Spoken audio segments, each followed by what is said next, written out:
Shalom, selamat pagi Bapak Ibu Saudara yang dikasihi Tuhan.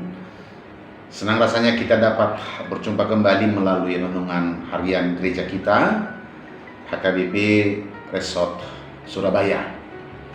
Hari ini Sabtu tanggal 22 November tahun 2025. Sebelum kita menyambut firman Tuhan, mari kita terlebih dahulu mempersiapkan hati kita untuk bersekutu melalui renungan harian kita. Damai sejahtera Allah yang melampaui segala akal dan pikiran, itulah yang memelihara hati dan pikiranmu di dalam Kristus Yesus Tuhan kita.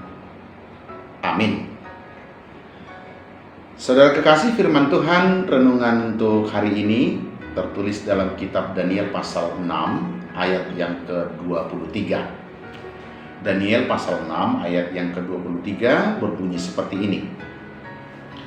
Allahku telah mengutus malaikatnya untuk mengatupkan mulut singa-singa itu, sehingga mereka tidak mengapa-apakan aku.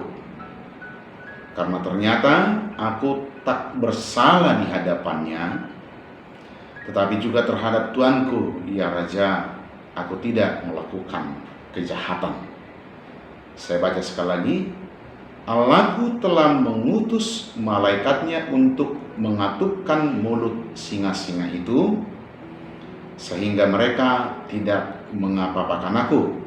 Karena ternyata aku tak bersalah di hadapannya, tetapi juga terhadap Tuanku, ya Raja, aku tidak melakukan kejahatan. Dalam bahasa Batak Toba dituliskan seperti ini. Disuruh de Batakku do suruh-suruanna nama kutam babani singai asauna ngau dihahua alana lidangau jupang dia dopanna dijulomipe ali rajanami dan kuulahon hajahaton nanggo sada. Demikian bacaan firman Tuhan. Saudara kekasih, setiap kali kita mendengar nama Daniel, kita mendapatkan satu sosok teladan dalam sejarah penyelamatan Allah dalam Alkitab kita, tentang bagaimana seseorang yang beriman kepada Tuhan, yang takut kepada Tuhan, dia harus menghadapi resiko-resiko yang sangat besar. Bagaimana perjalanan hidup Daniel dari seorang pemuda Israel yang ikut dalam pembuangan itu, terpilih menjadi bagian dari perjalanan istana raja yang sedang menaklukkan umat Israel ketika itu. Bagaimana Daniel bersama dengan beberapa tokoh-tokoh muda yang berasal dari kaum Israel, bangsa yang terjajah, bangsa yang sedang mengalami pembuangan itu, mereka harus menempatkan diri secara elegan di tengah-tengah istana, tetapi mereka tidak pernah menyangkal ajaran-ajaran Tuhan yang dia terima. Ancaman-ancaman yang dihadapi oleh Daniel, kita tahu bagaimana mereka di bawah tekanan penguasa yang begitu besar, antara menjalankan ketaatan kepada Tuhan dan menjalani hari-hari mereka di dalam istana raja, yang tentu raja penguasa yang tidak percaya kepada Tuhan. Belajar dari Daniel, bagaimana dia di tengah-tengah tekanan kehidupan yang luar biasa itu tetap menjalankan nilai-nilai peribadahan sebagaimana diaturkan dalam ketetapan Tuhan. Nah, firman Tuhan pagi hari ini salah satu ungkapan keyakinan yang dialami secara nyata oleh Daniel. Dia berkata, Allahku telah mengutus malaikatnya untuk mengatupkan mulut singa-singa itu sehingga mereka tidak mengapa-ngapakan aku. Kita tahu ketika itu Daniel dimasukkan ke dalam gua singa yang begitu luas dengan tujuan menghukum mereka supaya mereka dimakan oleh singa yang sangat buas itu. Tetapi apa yang terjadi? Itu yang disaksikan oleh Daniel. Tuhan melalui malaikat-malaikat katanya disuruh mengatupkan mulut singa-singa itu sehingga mereka selamat berada di sana. Sebab apa? Daniel berkata sebab tidak ditemukan sesuatu yang melanggar firman Tuhan dalam kehidupannya. Dan tidak berhenti di sana, Bapak Ibu Saudara. Daniel juga menyaksikan bahwa di hadapan raja tidak ditemukan satu kejahatan dalam hidupnya. Sekalipun Daniel tetap menjalankan nilai-nilai agama yang dia anut, nilai-nilai agama yang dia percaya. Waktu tertentu dia harus berdoa, beribadah kepada Tuhan. Sekalipun dalam waktu yang sama mereka sebenarnya ditekan untuk melakukan penyembahan kepada sang raja ketika itu.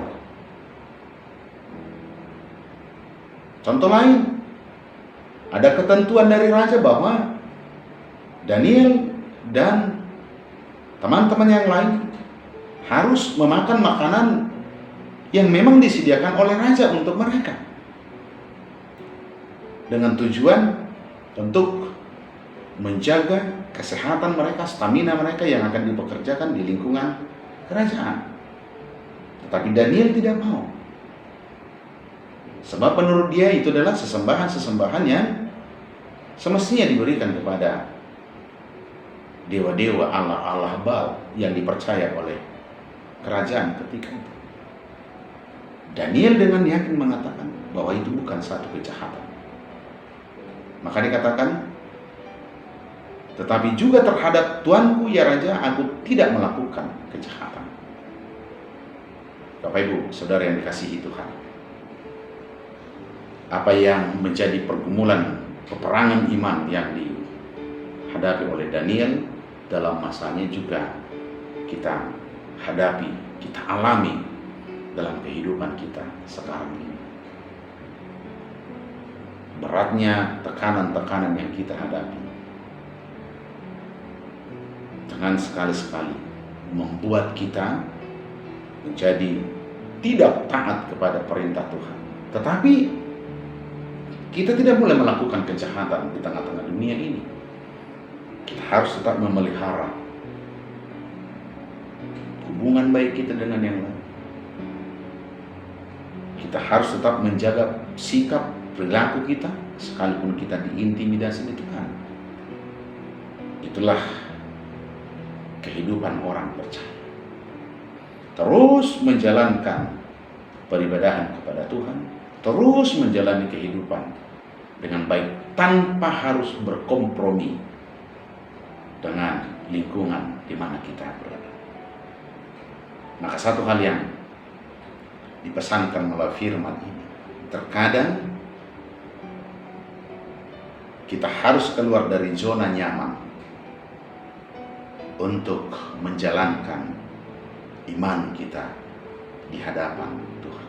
Zona nyaman bukanlah pilihan, tetapi dalam setiap kesempatan, dalam setiap pergumulan, kita harus selalu merasa nyaman karena kita memuji Tuhan, bersembahyang kepada Tuhan, dan menjaga nilai-nilai kehidupan supaya kita tidak jatuh ke dalam kejahatan. Iman Daniel yang begitu tangguh menginspirasi kita menjalani hidup kita hari ini. Amin. Kita berdoa. Terima kasih untuk firman-Mu pada hari ini mengingatkan kami supaya kami memiliki iman yang teguh sebagaimana Daniel tetap menjalankan ibadah yang benar kepada Tuhan. Sekalipun dia berada di tengah-tengah lingkungan yang mengintimidasi, tetapi Daniel tetap hanya takut kepada Tuhan, tidak takut kepada raja, tidak takut kepada binatang buas, dan tidak melakukan kejahatan di dalam hidupnya. Ya Tuhan kami rindu, kami mau iman kami menjadi iman seperti Daniel. Biarlah hari ini kami menjalaninya dengan penuh keyakinan bahwa Tuhan yang akan melindungi kami dari segala mara bahaya, serangan-serangan si jahat, dan jangan biarkan kami ragu untuk tetap menyaksikan iman kami di tengah-tengah dunia ini. Berkatilah kami melakukan pekerjaan kami hari ini, terlebih saat kami mempersiapkan diri untuk menjawab panggilan Tuhan melalui ibadah minggu kami besok hari. Adalah hari ini kami pergunakan dengan sungguh-sungguh mempersiapkan hati kami untuk memuji memuliakan nama. Terima kasih atas firman hari ini, dalam nama-Mu Yesus, Tuhan dan Juru Selamat kami yang hidup. Amin. Anugerah Tuhan kita Yesus Kristus, kasih setia Allah Bapa, serta persekutuan Roh Kudus memberkatimu sekalian. Amin.